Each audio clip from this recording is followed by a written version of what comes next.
Lucille Salter was born to Mabel and Alfred Salter of San Francisco on July 14, 1914.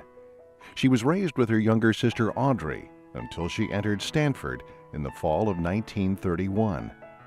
While at Stanford, Lou majored in English, volunteered at the Children's Hospital, and joined the Delta Gamma sorority. Delta Gamma became the foundation of many of Lou's lifelong friendships, and working for organizations to improve children's health would become a lifetime focus for her. David Packard was born the eldest of two children to Ella and Sperry Packard of Pueblo, Colorado on September 7, 1912.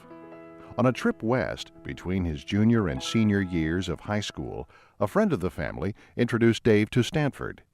The electrical engineering department excited him, so Dave decided to apply to Stanford and was accepted for the fall semester of 1930. Dave met Professor Frederick Terman his senior year when he enrolled in a course on radio engineering. Professor Terman would play an important role in shaping Dave's future. Lou and Dave met at the Delta Gamma House on campus, where Dave was a hasher. Hashing meant waiting on tables or washing pots and pans in the sorority house's kitchen. Dave also met and formed a friendship with Bill Hewlett, a fellow engineering student at Stanford. Dave was not only a very good student, he was also a talented athlete playing on the Stanford football team. Friends since entering college, longtime friend Gene Mitchell recalls first meeting Lou. I finished high school at Christmas time. They used to do that every half year. And apparently Lou had too in San Francisco. And we both ended up at San Jose State for that spring quarter to fill in. We were waiting to hear from Stanford. We hadn't heard yet. And that's when I first met her. And she was commuting by train down for a day. When she finished, she became the secretary to my father-in-law, who was the registrar then. That was quite a job then. The school was smaller, and he and Dr. Wilbur ran the school. And my father-in-law said he always said she was the best secretary he ever had. And he enjoyed it. When she came to him one day and said, "Do you think I should go east and marry this young engineer?" My father-in-law said, "Yes." So that was the end of having a good secretary there. Lou and Dave married in the spring of 1938 in Schenectady, New York, where Dave was working for General Electric. That fall, they decided to move back west to start a company with Bill Hewlett at the urging of Professor Terman, who encouraged both Dave and Bill to start the company in Palo Alto. The fledgling venture was to be called the Hewlett-Packard Company. The company began in this garage, located at Dave and Lou's West Coast residence on Addison Street in Palo Alto. The garage is now a state historical landmark. While Dave and Bill worked in the garage, Lou helped out by keeping books, typing price lists, and by using her kitchen's oven to bake the panels of the company's first product, the audio oscillator. Both Lou and later Flora Hewlett contributed immensely to the beginnings of Hewlett-Packard. In their own way, Lou and Flora left an imprint in the building of Hewlett-Packard. Several of Lou's friends, some from Delta Gamma, formed a sewing club of young married women. This sewing club that later became a finance club, then a social club, met for decades. The friendships they formed would last a lifetime. Well, I was brought into the sewing club a little bit later. Mary was the one that came over and said, "I think it's time for you to join the group." And it was a wonderful group. We started in with the knitting and sewing, and then later it became an eating club. We called it, meeting and having.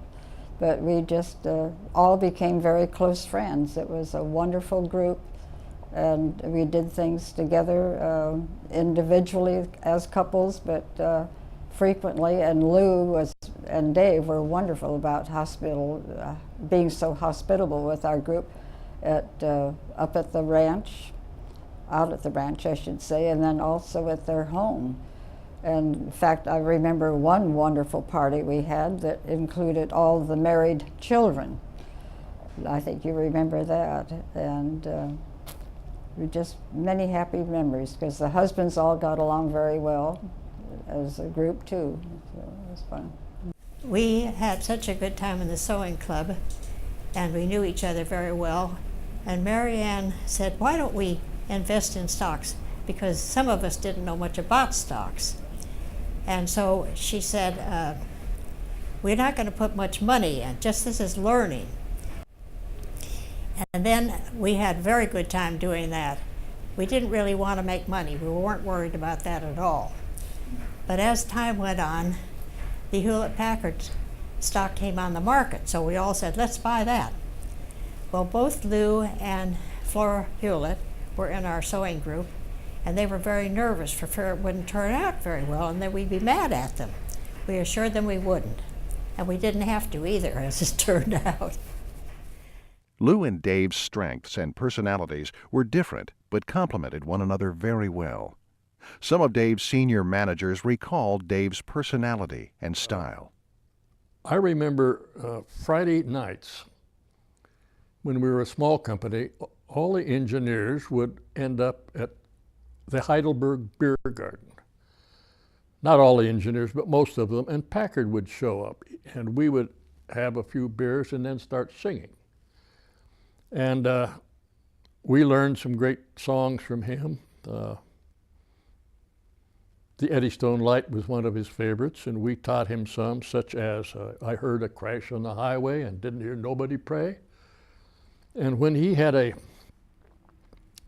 automobile accident that put him in the hospital for a few days, he came out of a coma and started singing that. One time somebody described him as being hard-headed and soft-hearted. And he was just that. He was a big guy. He had a very powerful voice. He would speak his mind. He was not bashful in any way. And you always knew where you stood with Dave. But on the other hand, he was a soft-hearted guy. He had a great empathy for people. He had an empathy for people and making mistakes. I can remember several mistakes I made, and he said, well, don't worry about that, Bill. We'll just do better on the next one. We just started out kind of calling him Mr. P or Mr. Packard, but we'd shortcut it sometime, and he didn't care anything. But if he were to come in with somebody, he would just say, just call me Dave. He says, I like to be thought of as just one of the guys. And Dave arrived in his work clothes, and I told him that the bolt that held the trailer to the various pieces of equipment had broken. And so Dave said, well, he said, I guess we better fix it before tomorrow morning. And so I went home that night. I was trying to curry favor with my boss, and so I went through all my dad's old tools and parts and finally came up with this old rusty bolt with an old rusty nut attached to it. And the next morning, bright and early, I drove up to the farm, and there was Dave standing right next to the trailer. And so I walked up and reached into my pocket and produced this old rusty bolt and rusty nut very proudly. And I swear a flicker of a smile almost passed across Dave's face as he reached into his pocket and he brought out the most beautiful implement I've ever seen. It was a bolt with a hex head and a curved hole at the bottom through which a stainless steel clevis pin fit. And it was made out of some rare alloy that sort of gleamed pearl-like in the early morning sun, and it was the most beautiful thing I'd ever seen. And Dave removed the clevis pin, slipped it down in the hole, it simply whispered into place, and then replaced the clevis pin and walked away. And I never forgot that, because you could probably take a space shuttle and tear it apart and not find a piece of equipment that was this beautiful, and yet its sole role in life was to attach a rusty trailer hitch to a rusty old tractor. And Dave, never did things halfway. If he did it at all, he did it 100%. And what Dave had done that night is he'd gone home to his machine shop. He had a machine shop in the residence, and he'd simply made that part. And as I say, it was one of the most beautiful implements I've ever laid eyes on. There was a time in my career where I did something that Dave Packard wasn't particularly crazy about, and where he came out to a project review and After the review was over, he told my bosses, not with me there, that he wanted this project, he didn't want to see this project in the lab when he came back. And these were annual visits, so I saw my boss the next day, learned this story, said, if it's in production, how would that be? And sort of wink, wink, nod, nod, said okay. It was in production. Dave hit the roof when he came back, and I blithely and quite naively said, well, sir, you said it shouldn't be in the lab. It's not. Years later, when I transferred back to Palo Alto to become corporate engineering director, Dave gave me the Medal of Defiance, and he actually put it in his autobiography. How do you handle insubordination when in fact the kid is right, was the way he phrased it. I showed him this thing and I said, you know, you probably aren't going to remember this situation. And he said, young man, I remember that just fine. And let me tell you, you're in a job now where you can stop good things from happening. And he says, I want you to remember that story. There was a memo that he wrote to the finance people in the company once that accused them of, in an overhead rate change, his memo was nice and short, as always, and it said, this is manifestly absurd and evidence of total stupidity. And signed Dave Packard. And the guys that got that memo just prized it. They made copies for each other, prized it. And I have a memo on my wall that is from him that says, Bagley, this is both a waste of money and a violation of policy, DP. He was very straightforward. He was decisive, he was quick, he was knowledgeable on a wide range of subjects. He was certainly didn't brook any fools. He was one to always want to know, you know, what was in it, what were we thinking, what you know, what was the rationale behind what you did. And he could come at it technically, he could come at it economically, he could come at it from a value standpoint. So he was for people that had their facts put together, he was a terrific boss. When I became Secretary of Labor in 1969, David Packard was Deputy Secretary of Defense. Dave was never afraid to make a decision. He worked hard to get all the information. But one of the reasons why he was so effective and so much admired in his job as Deputy Secretary of Defense is that he could decide, and he'd stand up to the decision. Didn't try to waffle, made it clear, testified strongly, and so that gets a lot of respect. And I recall a meeting that was probably 2 or at most 3 years before Dave passed away, where he got up in front of this audience and he talked at length about what great shape the company was in, how it had never been stronger, and then he talked about all the major trends in the market internationally, the technology trends, the market trends, and how the company had more opportunities in front of it than it had ever had. And I was so struck by someone at that point in their life continuing to be so optimistic and so engaged and involved in, you know, in not only in the business but the broader environment that was creating the opportunities for the business. I thought it was, you know, very inspirational. Friends, including Lou's only sister Audrey, remember Lou. She was elegant. The way she looked and the way she carried herself and the way she spoke. She had no airs, so there was nothing fake about her, so she was who she was. She was a very warm person, a very real person, a person that really liked people. So when she spoke with you, you had that feeling that she'd really like to know you. I just think it was her absolute realness. Lou was very compassionate. She was always concerned about somebody. And then as their company grew, why, she continued with the silver cups for the babies or blankets. She just was always interested. She was very interested in everybody. I mean, in a group, she'd be interested in you, and always was. If you, I came across I'm trying to clean up my desk, and I came across a note the other day that Lou had written when I'd been in the hospital. She was very thoughtful and kind and had many interests. that you appreciated? She was a quiet, thoughtful person. She didn't throw her weight around and say, look, I'm the Packards and we've got the money and you do it the way I want it. She really respected people.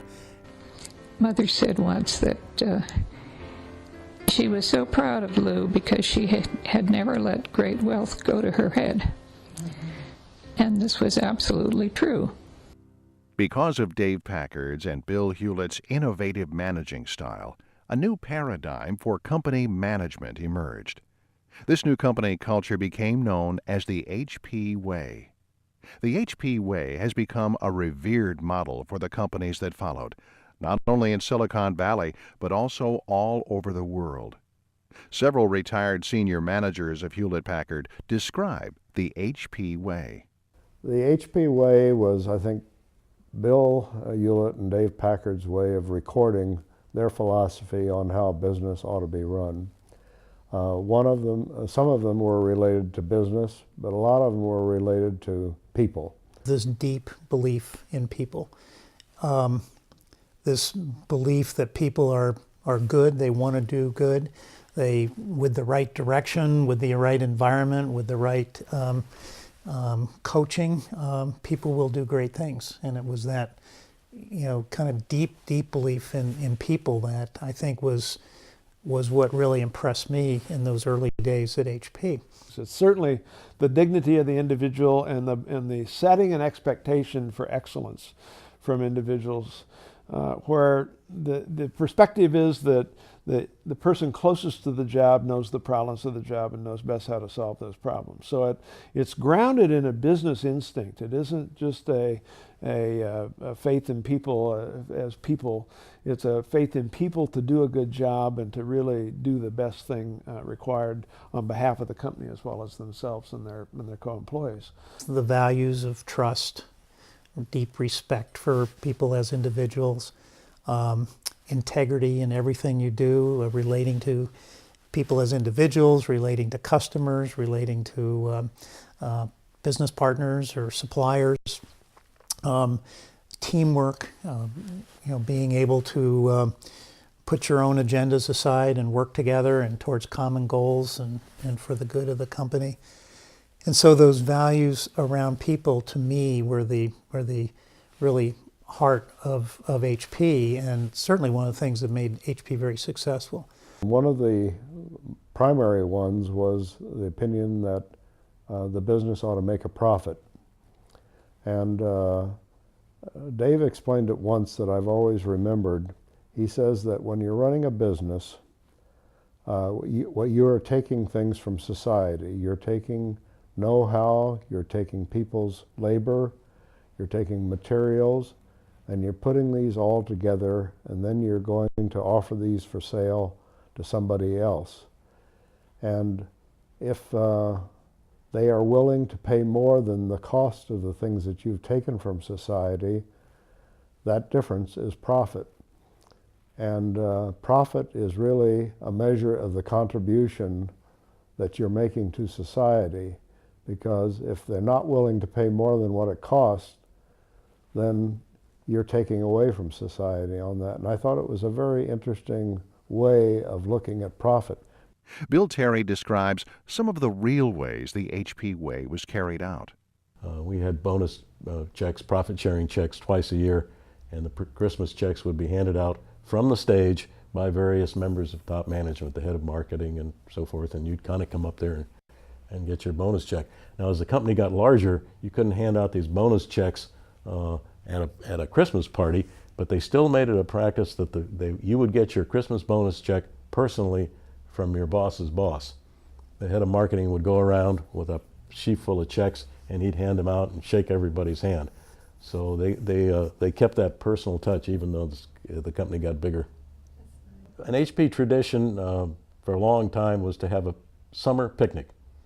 And we would have these picnics, the company was all here in Palo Alto at the time, and we'd have these picnics locally in Adobe Creek Lodge up here in the hills. Part of the ritual was that the top management of the company served the food. They cooked the food and they served the food. So you'd show up at this picnic with your wife and your kids, and they had games and horseshoes. Bill and Dave always won the horseshoe contest. And then when it came time to eat, Bill and Dave and the top management of the company would cook the food and serve it. So when you went through the serving line getting your salad and your beans and your steak, you met all the top management of the company. The wives were really pretty impressed with that. Part of the HP culture, as directed by Dave and Bill, was giving back to the community.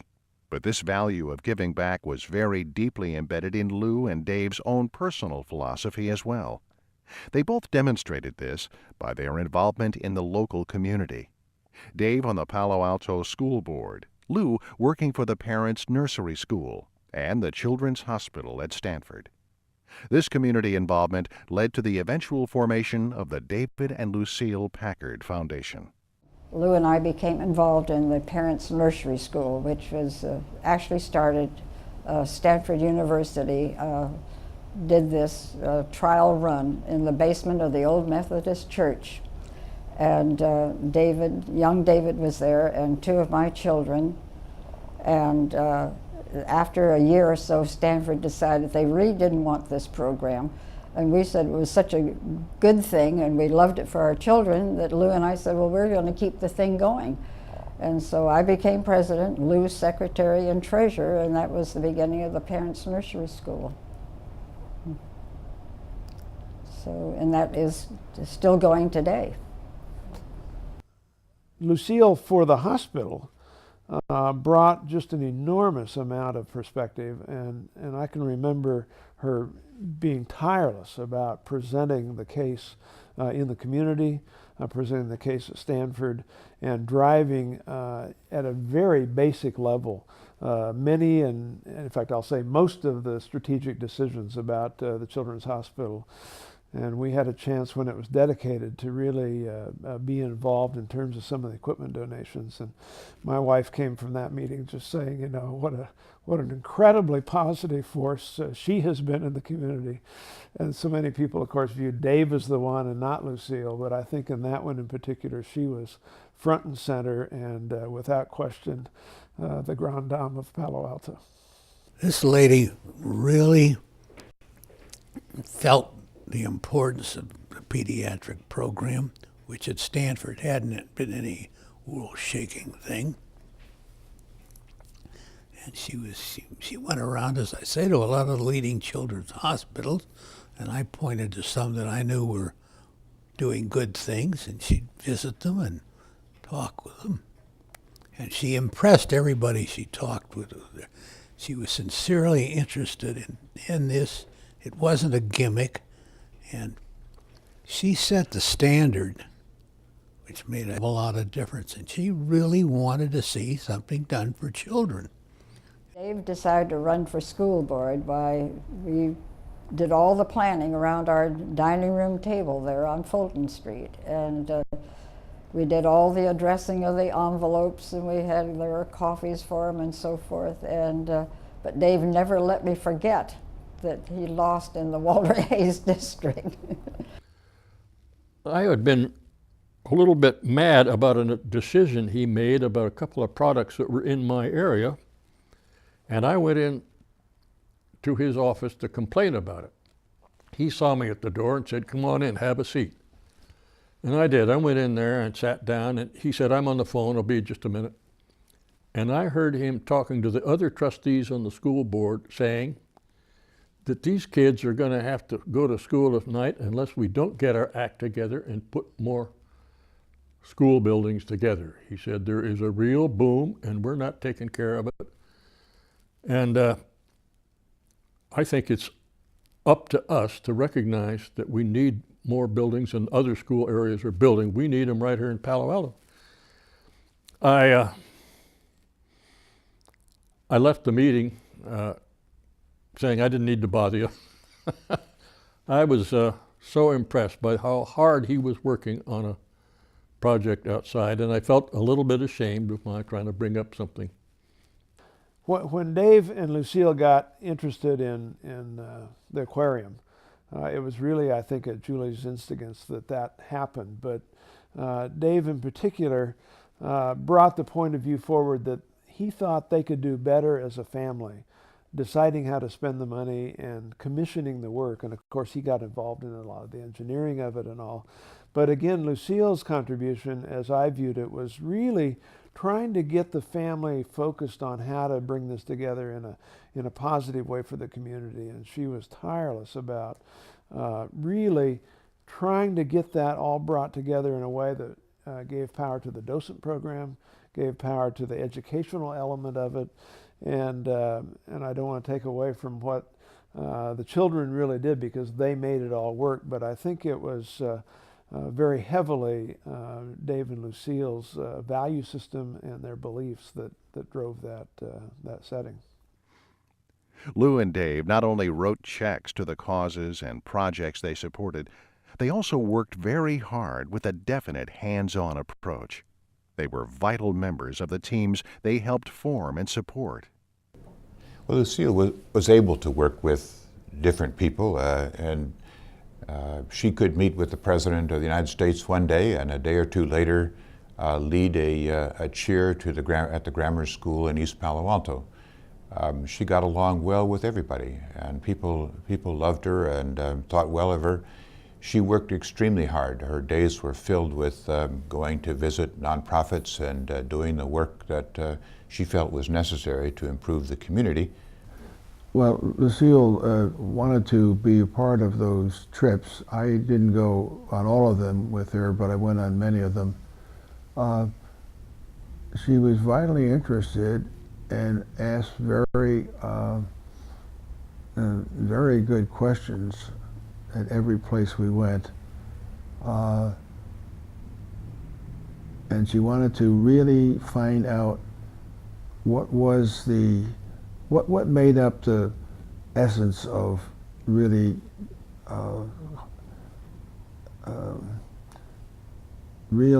the caring point of view in medicine that she felt was so much more important in children than maybe even than for adults. I remember particularly when we were in Seattle, the Children's Hospital. We lost her for a while, and I found her finally sitting alone with a nurse and a social worker, and she was just grilling them about how you actually put things together, how you decided how to set up the wards, how you train the other nurses and support people. And that's the kind of thing that she concentrated on. She left the more business and high-tech problems for the rest of us to deal with. Most of the men worked in the fields picking the apricots, and the women would work with Lucille in the cutting shed. And as I say, Lucille was in charge of the cutting shed, and in addition to these wives of the pickers, there were various neighborhood children, and also Julie Packard was working along with the rest of them. And Lucille would show up early in the morning with a big cooler full of soft drinks and cold cuts, and those were made available to the ladies in the cutting shed. And Lucille worked very hard. When she wasn't organizing the cutting shed, laying out trays, she was actually cutting the cots herself, and by about 4 o'clock or 4:30 when she finally went home, she was covered up to her elbows in apricot pulp. She had a dirty apron, and yet she, just like Dave, loved to get down and dirty, loved to work hard, and they seemed to revel in hard physical labor, both of them. Off their living room, like most houses, there's a den, which in most places is a library or something like that. So Dave took me into his den, and what is it? It's a workshop with saws and hammers and so on, and he loved to do things himself.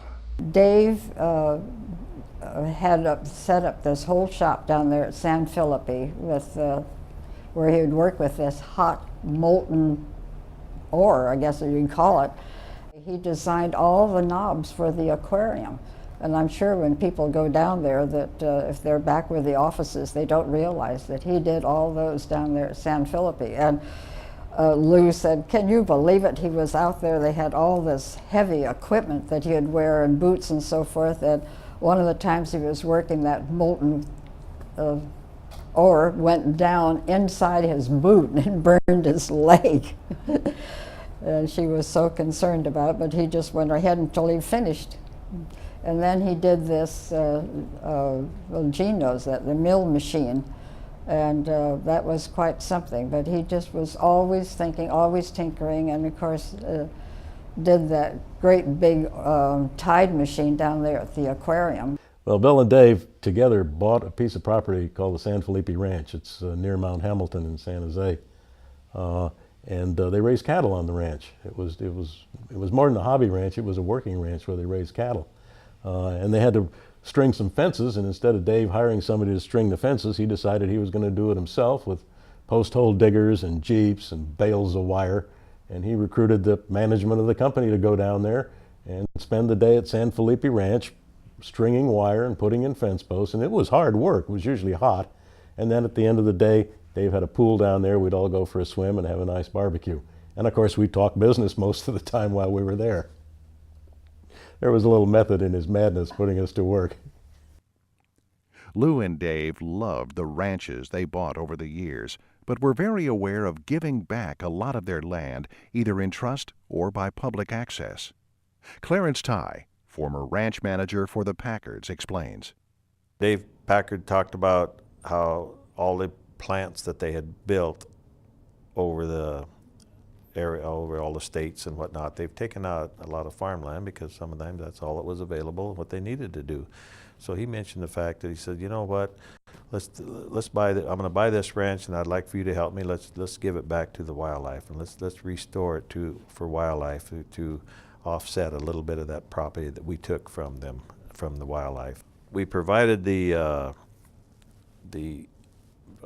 bird watching trail. I think I might have mentioned that early on, but we provided a trail for the public to park their cars and walk this trail, and they had instructions to have to stay on the trail. The ranch wasn't public, but the trail was, and there wasn't a lot of fencing to keep them off, but they just kind of understood it. And he worked with Fish and Game a lot. Bruce Elliott was big in that with the Fish and Game at that time.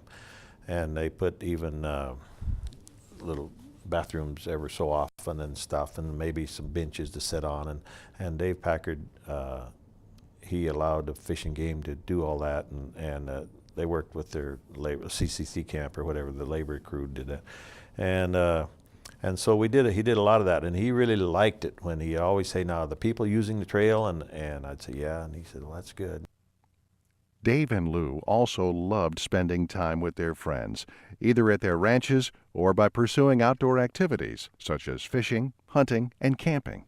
One of the interesting things about the Lake Tedichuk visits with the Packard family, with Dave in particular, was the after dinner session. We would finish dinner, and then it was time to have music, and the lady who was the head cook and her husband would come out with the accordion, and he played the bones, and they would accompany us while we would sing songs out of the songbook that everyone was given, the loose leaf songbook.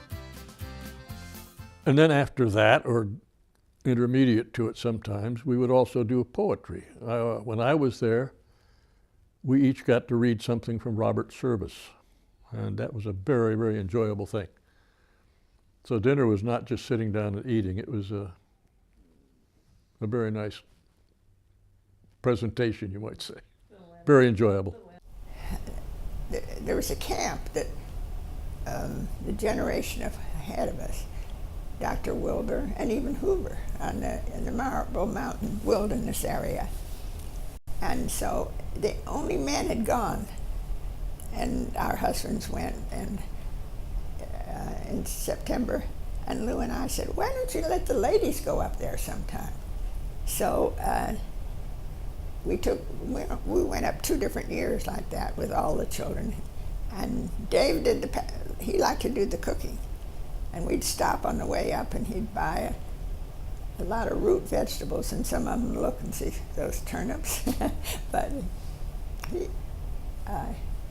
we had lots of fun that way. Dave loved the outdoors, and And of course, through our contact with the school, we became good friends, and Dave said, someday I'd like to have some property. And at that time, the Hubbards, way back when, were lumber people, and they had property up at Oil Creek, a big basin.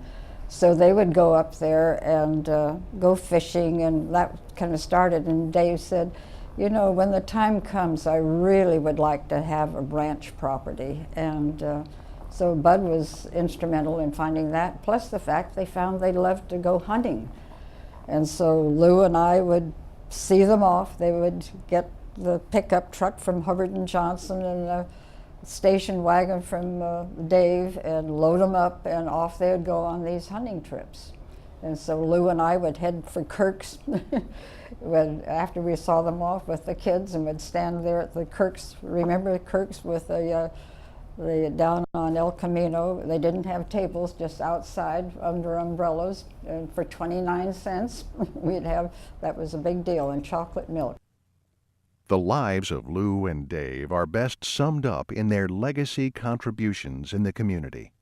These legacies are not only the large projects, as the Lucille Packard Children's Hospital at Stanford and the aquarium in Monterey, but also the countless programs and initiatives funded by the David and Lucille Packard Foundation. Cole Wilbur, the first executive director, explains. I worked very closely, mostly with Lucille. Dave was still busy with the company and was there every day. And so it was Lucille and I who spent the time kind of helping to work and design the foundation and where it was going to go and how it should grow. They wanted their children to be actively involved, and so we were beginning to develop programs that the children had an interest in. Lucille had a real interest in children and in local programs. She felt, as far as the local programs, that this area had been very good to them, and she wanted to give back to the area in which they had lived for so many years. Dave and Lucille had strong values and expected their children and their staff and the other board members all to have similar values. Dave never really spelled it out, nor did Lucille, but shortly after Dave died, both Julie and Susan both gave their parents' values, and they hadn't talked ahead of time, but they both said the same thing. And we came up with 5 values for the Packard Foundation. One was integrity, a second one was respect, a third one was building leadership, effectiveness was the fourth, and the fifth was thinking big. And thinking big meant to Dave not just thinking about large dollars, but it also meant thinking about how to keep looking at the way that you were accomplishing your task and trying to improve it. The thing I think about with him as much as anything is just how much he did what he said he would do, how much he demonstrated and lived the values. Now they'd say walk the walk. You know, he talked about philanthropy, but he was a philanthropist. He talked about being involved and giving back to the community, but he was on the school board. He talked about wandering around and trust and respect for the individual, but he demonstrated that every day. He walked around, he ate in the cafeteria, he went down to the production line and talked to people. And it's amazing the difference between the boss saying what everyone should do and then demonstrating those values in action, and it made a huge difference and a huge impact. Friends recall Lou and Dave's friendship and openness. We appreciated what a fine thing those two people had together. They were just together. We would see them, and they had such hospitality and naturalness. It was something that those of us who had that privilege really enjoyed meeting them. They were just very fine people. As time went on and we got to know them better, it soon developed that we had the same anniversary date, April the 8th. And so we would often celebrate it together. And David liked to surprise us. So one day we went driving around, and he didn't say where we were going, and we turned out on Coyote Point, where there is a restaurant there that, I can't remember the name, but it's right in the path of the landing for the San Francisco Airport. And they had a very good meal. We had a fine time. Then sometimes we would go down to Big Sur where they had a house, and David liked to play the piano. His favorite thing was, you can bring any girl you want, but don't bring Lulu. So that was fun. They might have been in the Rockefeller house in New York the night before, but they were there at our hoedown and they loved them both. They were, you know, very flexible people, and they were fit into both places. Somebody went in to get the silverware, and she started picking it out of the drawer, and Dave Packard said, "Don't, just take the whole drawer out there. We can just get it out of the drawer out there." And start out, and Lucille Packard says, "Well, I think," she was trying to have it look, she said, "I think it would be better if we just took the silverware out." And this person said, "Mr. Packard said to bring the whole drawer." She said, "Well, it is very practical." But they had a way of agreeing with the other person even when they didn't. We went to a meeting as the Children's Hospital effort was just getting started, and they had a kind of a get acquainted and fundraising meeting my wife and I went to. That Lou was, obviously she was in charge of it, and she said, "You know how people are always talking now, the little woman is here." And she said, "Now I want to introduce the little man who's here." So Dave unfurls himself. I remember once walking out of the University Club, and we had been at some HP dinner event, and she'd been someplace and he'd been someplace, and they kind of met there. And as they were walking out and we were kind of walking out, we weren't with them, we were kind of away, you know, they kind of put their arms around each other, you know, and walked out. It was very, you know, sweet, and they had that kind of real feeling for each other. Lou and Dave's extraordinary lives truly inspire and instruct, providing us with wonderful role models. They were remarkable contributors to our community. They valued their family, the community, the land, and their country. But most of all, they valued each other.